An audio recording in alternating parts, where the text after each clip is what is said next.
আল্লাহর পাগলকে আল্লাহ রক্ষিত করবো, এটা আমার বিশ্বাস।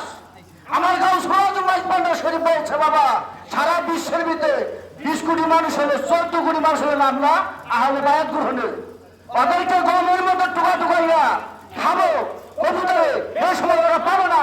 আমরা কালকে একটা সমাবেশ করছে, চন্দ্রপাড়া খানকা ভাঙবাড়া একটা নিয়োগ করছে।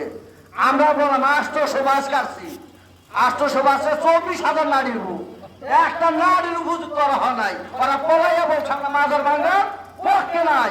আপনারা হাত উঠে বলবেন যারা মাজার ভাঙে তাদের প্রতিবাদ আপনারা করবেন। আমরা গাঁও সুরাজ আপনাদের পক্ষে আছি। চন্দ্রপাড়া, আদর্শী, সুরেশ্বর, নুরুল্লাপুর, সারা বাংলাদেশে যারা তরিখা আছি, সব তরিখার মূল হলো মোহাম্মদী তরিখা, এক তরিখায়, ঠিক না? আমরা যদি আমরা তাদের দৃশ্য কলম করে চাই, এরা পবিত্র দূরের কথা, পালিত থাকবে দূরের কথা, পাপ করে থাকবে, পাপের তারও থাকবে না ইনশাল্লাহ।